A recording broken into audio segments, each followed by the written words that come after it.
नमस्कार। अब तक के सभी समाचारों को लेकर आपके साथ मैं हूं सुखवीर। आप देख रहे हैं आपका अपना चैनल भिवानी हलचल। और आज की खबरें इस प्रकार से। उत्तराखंड स्थित मठ के शंकराचार्य अविमुक्तेश्वरानंद का बीती शाम छोटी काशी में आगमन हुआ। वीरवार को उन्होंने महमगेट स्थित हरियाणा शेखावटी ब्रह्मचारी आश्रम के संस्थापक पंडित सीताराम शास्त्री की पुण्यतिथि पर उनकी प्रतिमा पर पुष्प अर्पित किए।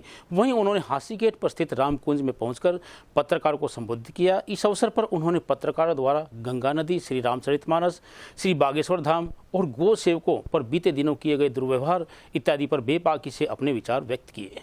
वीरवार को शंकराचार्य अविमुक्तेश्वरानंद छोटी काशी भिवानी पहुंचे और यहां पहुंचकर उन्होंने अनेक धार्मिक स्थलों और गौशाला का भी दौरा किया।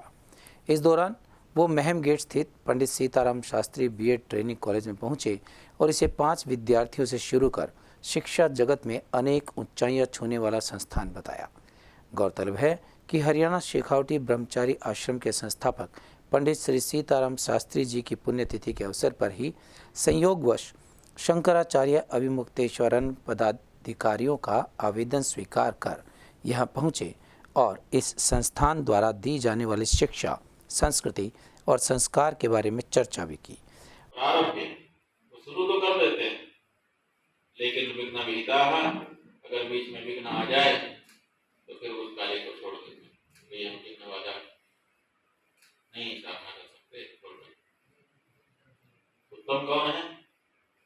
प्रारंभ है तो उत्तम जना न परित्यज्य। जो किसी कार्य को आरंभ कर देते हैं तो उसको छोड़ते नहीं है, चाहे 1000 बाधाएं ही क्यों ना आ जाए सामने खड़ी। जब तक लक्ष्य प्राप्त नहीं हो जाता तब तक उस कार्य को आगे बढ़ाते चले जाते हैं। और ऐसे मनस्वी कार्यार्थी न गणयति न च सुखम न च दुखम न च सुखम। जो मनस्वी कार्यार्थी होता है अपने कार्य सिद्धि के बारे में ही सोचता है, कभी भी वो ये नहीं सोचता कि हमको दुख हो रहा है कि सुख हो रहा है, कार्य सफल हो रहा है कि नहीं, इसी पर उसकी दृष्टि रहती है। और संसाधनों की अपेक्षा और उपेक्षा दोनों को नहीं करती। जो संसाधन मिल गए, भगवत कृपा से उपलब्ध हो गए, उतने ही संसाधनों से वे अपने कार्य को आगे बढ़ाते रहते हैं। क्यों? क्योंकि वो लोग जानते हैं क्रिया सिद्धि सत्वे वसति महताम नोपकरणे। क्रिया की जो सिद्धि है वो महान लोगों के संकल्प में बसती है, उपकरणों में नहीं।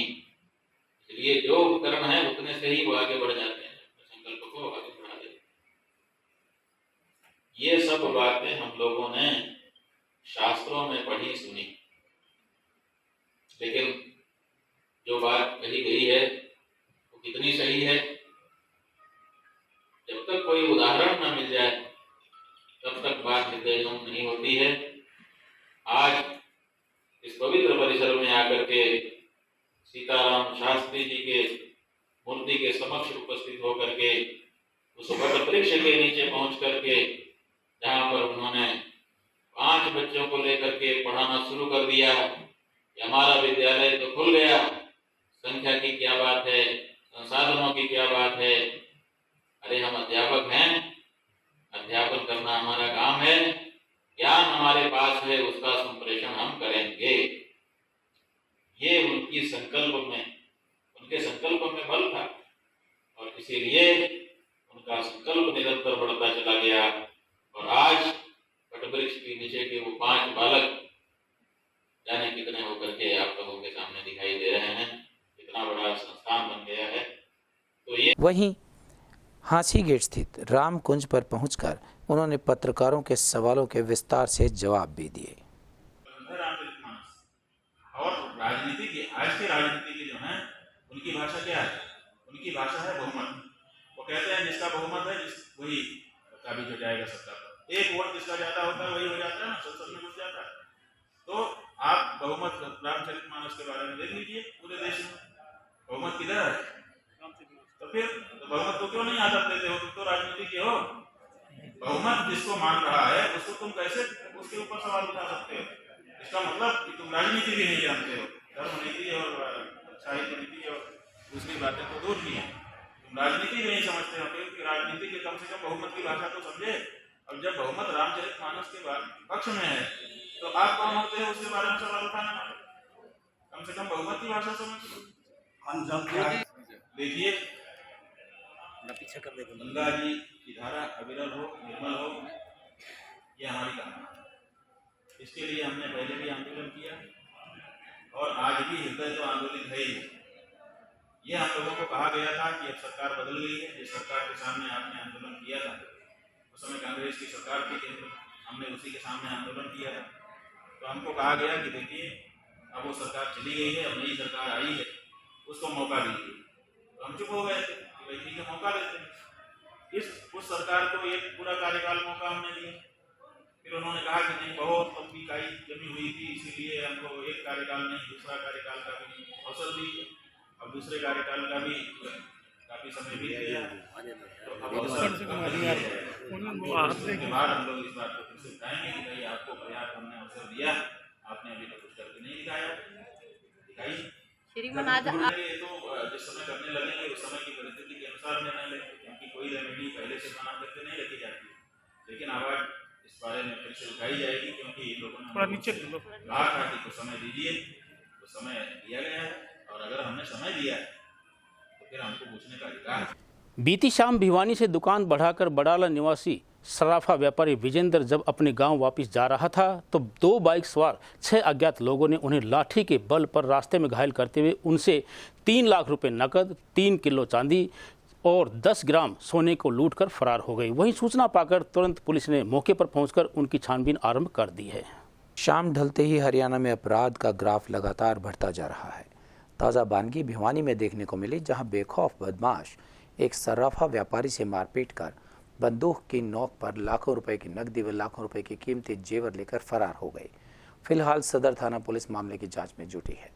बताया जाता है कि गांव बड़ाला निवासी 41 वर्षीय देवेंद्र नामक सर्राफा व्यापारी है, जिसकी भिवानी के जैन चौक में सर्राफा की दुकान है। देवेंद्र रोज़ की तरह रात को अपनी दुकान बढ़ाकर अपने गांव बड़ाला जा रहा था कि इसी दौरान सांगा गांव के पास 2 बाइक पर सवार 6 बदमाशों ने उसकी स्कूटी को टक्कर मारकर गिरा दिया और फिर उसके पैर पर लाठी से वार किया और बंदूक दिखाकर उसे लूटकर फरार हो गए।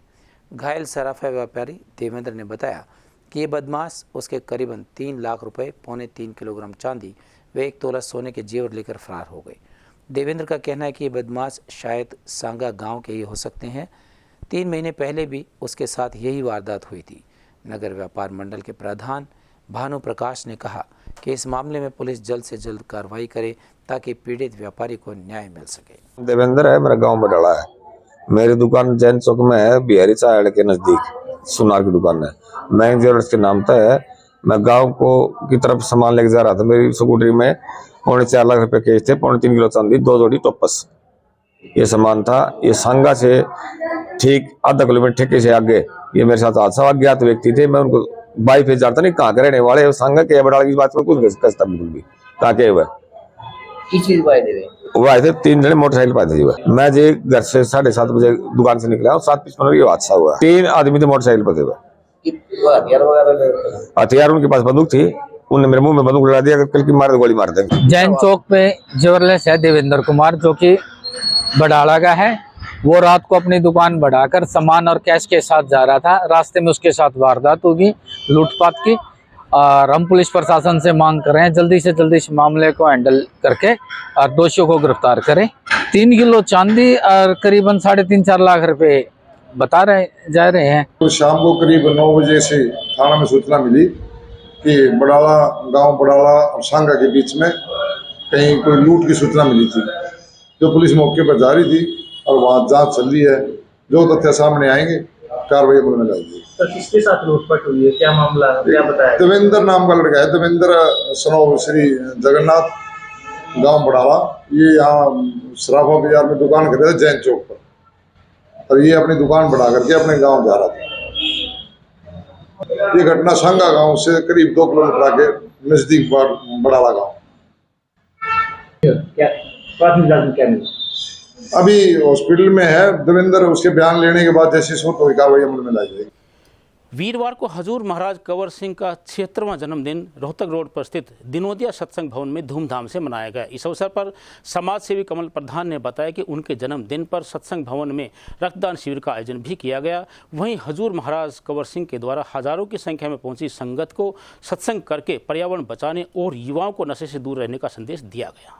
परम संत सतगुरु कंवर साहिब महाराज ने रोहतक रोड स्थित राधा स्वामी सत्संग भवन में गुरु अवतरण दिवस के अवसर पर सत्संग में एकत्रित संगत को प्रवचन दे परोपकार की शिक्षा दी। गौरतलब है कि दिनोद गांव संगत अपने वर्तमान गुरु संत कुंवर महाराज का जन्मदिन बड़े ही धूमधाम से मनाती है। इसी कड़ी में हजारों की संख्या में सेवादार आश्रम में जुटे थे। सेवादारों को संगत फरमाते हुए हुजूर महाराज ने कहा कि लगन जब लग जाती है तो उसका ध्यान भटकता नहीं है। लगन यदि परमात्मा की खोज में लगे तो कहना ही क्या। उन्होंने कहा कि बगुले जैसी भक्ति मत करो, मन में काला और दिखावा की भक्ति से कोई भी काम पूर्ण नहीं होगा। गुरु महाराज के जन्मदिवस के अवसर पर एक रक्तदान कैंप का भी आयोजन किया गया, जिसमें हजारों की संख्या में श्रद्धालुओं ने रक्तदान किया। थाईलैंड की मोनेस्ट्रियों और भिवानी के शाम कीर्तन मंडल के कार्यक्रमों में भी आयोजकों के मन में आपसे मिलने की उत्कंठा प्रचुर मात्रा में देखी गई। आप यह भी फरमाते हैं कि मोकू भजे भजू मैं उनको हूँ दासन को दास भगत मेरे मुकुट मने। बढ़ती हुई संगत के सुख साधन की अनुकंपा आपने विगत वर्ष में रूपावा शाखा में नए सत्संग शेड का उद्घाटन किया और पानीपत और नीलवाल शाखा में आपकी मौत से सिवानी शाखा में नया संत निवास भी बनकर तैयार हुआ। बीते वर्ष के सत्संग चक्र का अंतिम सिरा पूर्ण करते हुए आज 2 मार्च को आप गुरु अवतरण दिवस पर अपने जीवन को आशीर्वाद दे रहे हैं। इन सत्संगों के अलावा आप द्वारा विनोद धाम में हर दिन 3 दरबार भी लगाए गए, जहाँ संसारी लोग अध्यात्म सहित सामाजिक और भौतिक दात पा रहे हैं। आपके दर से कभी कोई खाली वापस नहीं गया, हर कोई झोली भरकर गया। आपने सिद्ध कर दिया कि आज हजूर कंवर सिंह महाराज जी का 76वां अवतरण दिवस था। इसको बड़ी धूमधाम से पूरी साध संगत ने मनाया है। लगभग 300 जो सेवादार भाई उन्होंने अपना रक्तदान भी किया है और संकल्प भी लिया है कि पूरे साल में हम नशा से दूर रहेंगे। नशा तो वैसे कोई भी सत्संग भाई करता नहीं, औरों को मोटिवेट इसमें करेंगे और पेड़ लगाएंगे। आज सबने संकल्प लिया है और आज लगभग 70-80 हज़ार आदमी आप देखेंगे कि वहाँ आए हुए हैं और महाराज जी ने सत्संग भी फरमाया है। तो ऐसे धार्मिक स्थलों पर जाने से जो नशा है या दूसरी सामाजिक बुराइयां हैं, भ्रूण हत्या है या जाति पाति की बात है, दूसरी जितनी भी सामाजिक बातें हैं, उनसे निजात मिलता है। और राधा स्वामी सत्संग दिनों तो हमेशा ही सामाजिक कार्यों में आगे रहता है और जहाँ भी आपने देखा कोरोना काल हो चाहे भूकंप आया हो चाहे बाढ़ आई हो, हमेशा ही इनके जो सेवादार आगे खड़े मिलते हैं। आज हजूर महाराज कंवर साहिब का 76वां जन्म दिवस आज राधा स्वामी सत्संग भिवानी में बड़ी धूमधाम से मनाया और आज लगभग 300 के करीब रक्तदान किया। और अब महाराज जी फरमाएंगे। और जो आज सबसे बड़ा नशा है, भ्रूण हत्या है, इसके खिलाफ महाराज जी शुरू से ही मुहिम चलाए हुए हैं और जितने भी सेवादार हैं, जितने भी सत्संगी भाई हैं, वो ये प्रण लेके जाते हैं कि हमें भ्रूण हत्या नहीं करनी। नशे से तो पहले से ही हमारा जो राधा स्वामी सत्संग है, पहले नामदान उसी को दिया जाता है जो बुराइयों को पहले छोड़े। लोकतंत्र सुरक्षा पार्टी के अध्यक्ष राजकुमार सैनी के द्वारा बीती 5 फरवरी को पानीपत से शुरू की गई जन जागरण चेतना यात्रा वीरवार को भिवानी पहुंची। इस अवसर पर उन्होंने सर्कुलर रोड पर अपने रथ पर सवार होकर जन जागरण की हुंकार भरी और दलित व पिछड़ा वर्ग के हितों को प्राप्त करने के लिए लोगों को जागरूक किया। लोकतंत्र सुरक्षा पार्टी के अध्यक्ष राजकुमार सैनी ने कहा कि इस जन जागरण चेतना यात्रा के माध्यम से वह सभी जातियों को जागरूक करने का काम करेंगे। लगभग सभी पार्टियों के सदस्यों की हरियाणा में सरकार रही है, लेकिन उन्होंने दलित, मजदूर, पिछड़े वर्ग के लिए कोई काम नहीं किया। उन्होंने कहा कि अकेले 85% वोट पर हक होने के बावजूद भी आज तक उन्हें कोई आरक्षण नहीं मिला है। उनका कहना है कि उनकी सरकार जाति व आर्थिक आधार पर आरक्षण देगी। साथ ही साथ हर एक घर से एक सरकारी नौकरी भी।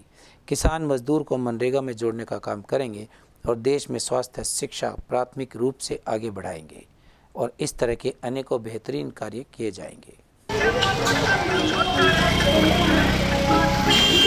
जो रथ यात्रा हमने 5 फरवरी को पानीपत से स्टार्ट की थी, आज वो 12वें जिले के अंदर घूम करके भिवानी पहुंची है और दोपहर को वो दादरी पहुंचेगी और उसके बाद महेंद्रगढ़, नारनौल और रेवाड़ी पहुंच करके जन जागरण अभियान चलाए हुए हैं कि जिस प्रकार से एक 4 वर्णीय व्यवस्था है देश के अंदर, ब्राह्मण, क्षत्रिय, वैश्य और शूद्र। 3 वर्ण 3 जात है। ब्राह्मण एक ही जात है। शूद्र वर्ण में 6743 जात है। क्षत्रिय में एक ही जात है। वैश्य में एक ही जात है। लेकिन शूद्र वर्ण के अंदर लगभग 6743 जात है। इन 6743 जातियों को बांट करके आगे गोत्रों में बांट रखा है। इस प्रकार से इनके टुकड़े टुकड़े टुकड़े करके सभी राजनीतिक दलों ने, जो अपर कास्टों के लोग सारे राजनीतिक दलों के मुखिया हैं, उन्होंने इनका बहुत दोहन और इस्तेमाल किया है। इनको लोगों को शास्त्रों के मुताबिक ढोल गवार शूद्र पशु नारी सकल ताड़ना के अधिकारी के जैसे ढोल को पीट के काम लिया जा सकता है, उसी प्रकार से शूद्र को, नारी को, पशु को भी पीट के काम लिया जा सकता है। आज पूरे देश के अंदर बवाल उठा हुआ है और गोरखपुर प्रेस वाला ने कहा कि ताड़ना का मकसद तो शिक्षा था। भाई, आप बकरियों को, भैंसों को, ऊंटों को भी फिर शिक्षा दो, पशुओं को कैसे शिक्षा देंगे?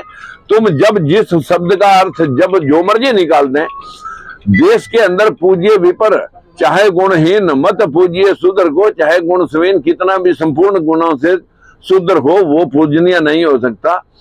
इसी प्रकार से इस देश में मनुवाद, अंधविश्वास के माध्यम से शिक्षा और स्वास्थ्य के लिए और ज्ञान के लिए सरस्वती और लक्ष्मी की पूजा गली गली, चौक चौक पे है। पूरे देश में 4 करोड़ मंदिर, 15 लाख करोड़ रुपए सालाना उन मंदिरों में चढ़ जाते हैं। जो मंदिरों का पैसा बटोरते हैं वो तो MP MLA बन रहे हैं और ये हमारे बैल कावड़ा ढोने के अंदर मशरूक हैं। आज हमारे इस देश की स्थिति साथियों ये है कि यहाँ गली गली में सरस्वती पूजा ज्ञान के लिए और लक्ष्मी पूजा धन के लिए की जाती है। अगर सरस्वती पूजने से धन और सरस्वती पूजने से ज्ञान और लक्ष्मी पूजने से धन मिलता तो पूरा धन और ज्ञान हमारे देश में होना चाहिए था। फिर जापान में तो कुछ नहीं होना चाहिए था, जो 100% बुद्धिस्ट कंट्री है। Singapore, Malaysia, Bangkok, Canada, America, Australia, German, Japan, Dubai. Dadri, Loharu, Tosham व भिवानी सर्कल के बिजली कर्मचारियों ने अपनी विभिन्न मांगों को लेकर विभाग के खिलाफ प्रदर्शन किया। भिवानी बिजली एसोसिएशन से संबंधित इन कर्मचारियों ने स्थानीय BTM चौक के निकट स्थित बिजली विभाग मुख्यालय पर पहुंचकर यूनियन पदाधिकारी जगदीश शेरला के नेतृत्व में पुरानी पेंशन बहाल करने, कैशलेस मेडिकल सुविधा प्रदान करने इत्यादि से संबंधित एक ज्ञापन SC को सौंपा। वहीं जब यूनियन के पदाधिकारी जगदीश शेरला से बातचीत की गई तो उन्होंने बताया कि दादरी, लोहारू, तोशाम और भिवानी सर्कल के सभी कर्मचारियों ने अधीक्षक अभियंता मुख्यालय पर प्रदर्शन करते हुए अपनी मांगों का एक ज्ञापन सौंपा है, जिसमें मुख्य मांगे पुरानी पेंशन को बहाल करना, कच्चे कर्मचारी को पक्का करना, कैशलेस मेडिकल की सुविधा देना, ऐसी विभिन्न मांगों को लेकर प्रदर्शन करते हुए अधीक्षक अभियंता को एक ज्ञापन सौंपा गया। अगर जल्द ही विभाग ने उनकी मांगें नहीं मानी तो एक बड़ा प्रदर्शन करने के लिए वो मजबूर होंगे और जिसकी जिम्मेवारी जिला प्रशासन की होगी। उन्होंने कहा कि कर्मचारियों की पेंशन को लेकर हरियाणा सरकार बिल्कुल आंखें बंद करके बैठी हुई है। हरियाणा सरकार को चेताना चाहते हैं कि आने वाले 2024 के विधानसभा में कर्मचारियों का वोट बैंक उनके साथ होगा। जो पुरानी पेंशन बहाल करेगा उसे ही वोट दिए जाएंगे।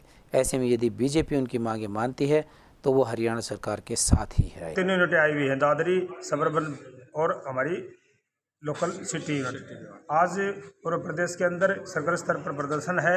कर्मचारी की मुख्य डिमांडें हैं पुरानी पेंशन को लागू करना और एक्स-ग्रेशिया नीति है उसको अच्छे से लागू करना पूर्ण रूप से पहले जो थी, और कच्चे कर्मचारी जो हैं उनको समान काम समान वेतन या जो उनको कच्चे रख रखे उनको पक्का करना, और दूसरा है हमारी मेडिकल कैशलेस सुविधा। इसके लिए प्रदेश भर में हमारी HSC वर्कर यूनियन ने जो है ना ज्ञापन के माध्यम से सरकार को सूचित करना है।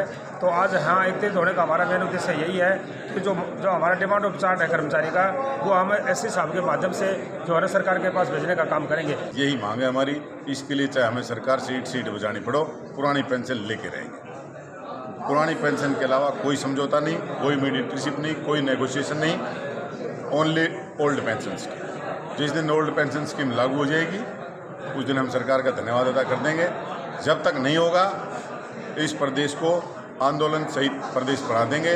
डेली यहाँ जो हमारी सेंट्रल काउंसिल ने जो आह्वान किया है उसके आधार पर जो हमारा प्रदर्शन चल रहा है ये कंटिन्यू बढ़ता जाएगा। और शायद कल मेरे ख्याल से ओल्ड पेंशन स्कीम पर बातचीत भी करने जा रहे हैं भाई विजेंद्र धारीवाल जी।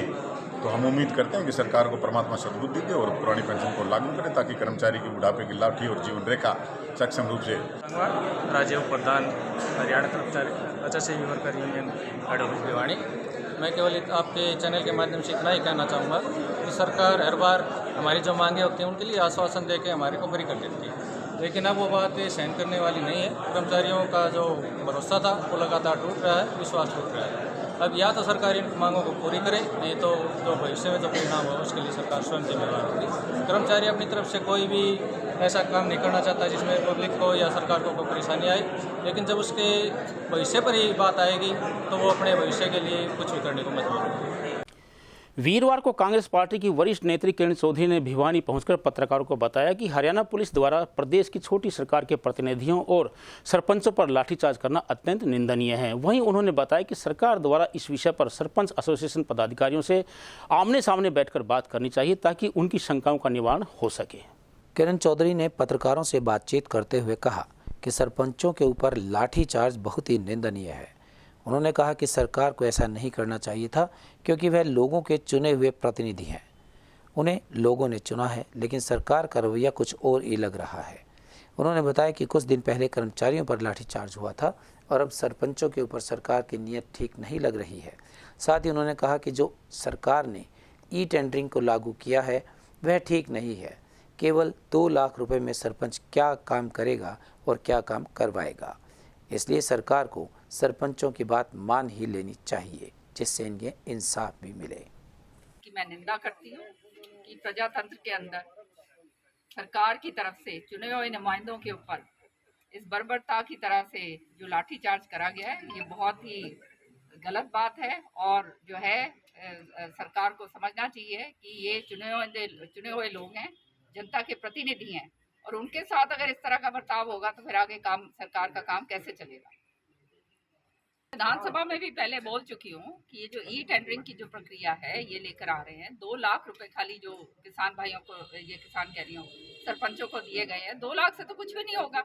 और ये ई टेंडरिंग की प्रोसेस जो ये इन्होंने शुरू करी है ये एक प्लेटफॉर्म और खड़ा कर दिया है ये भ्रष्टाचार का इन्होंने। तो इसमें ये कहते हैं ना कि हम भ्रष्टाचार खत्म कर रहे हैं, इससे भ्रष्टाचार खत्म नहीं होने वाला और बढ़ने वाला है।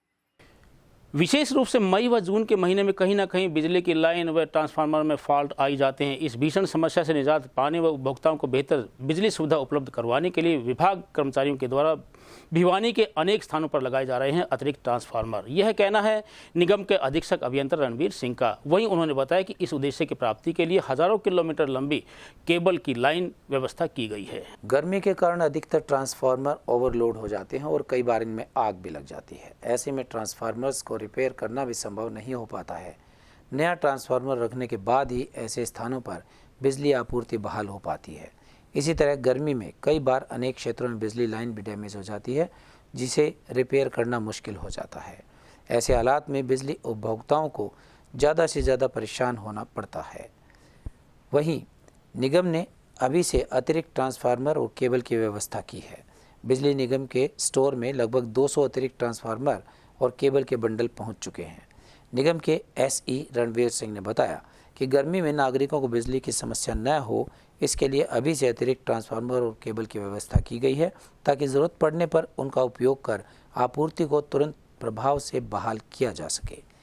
उन्होंने नागरिकों से बेहतर बिजली आपूर्ति के लिए बिजली चोरी रोकने में निगम का सहयोग करने की अपील भी की। गर्मी को देखते हुए हमने भिवानी शहर, दादरी शहर और जितने छोटे अपना लोकल कस्बे हैं, बहल है, शिवाली है, में सब में जो भी ट्रांसफार्मर हमारे ओवरलोडेड थे उनकी ओवरलोडिंग हमने ख़त्म कर दी है और जो बचे हुए हैं छोटे बोट उनकी भी ओवरलोडिंग ख़त्म कर देंगे। शहर के अंदर अब तक हमने कम से कम 150 ट्रांसफार्मर एडिशनल और ऑगमेंट कर दिए हैं भिवानी शहर के अंदर, ताकि गर्मी में किसी को कोई दिक्कत ना हो। फिर भी कोई परेशानी कंज्यूमर को ना हो उसके लिए हम तत्परता से और जो बचा हुआ काम है, कहीं छोटा मोटा कोई ट्रांसफार्मर और ऑगमेंट रहना है तो वो भी हम ऑगमेंट कर देंगे। कुल मिला के हमारे 192 ट्रांसफार्मर थे जो हमने ऑगमेंटेशन या एडिशनल करने थे, वो हमने ऑलमोस्ट कर दिए हैं और कुछ चिन्हित कर लिए हैं। जो बचे हुए हैं वो भी हम गर्मी आने से पहले पहले कर देंगे। आज की खबरों में बस इतना ही। अब मुझे दीजिए इजाज़त। देखते रहिए आपका अपना चैनल भिवानी हलचल।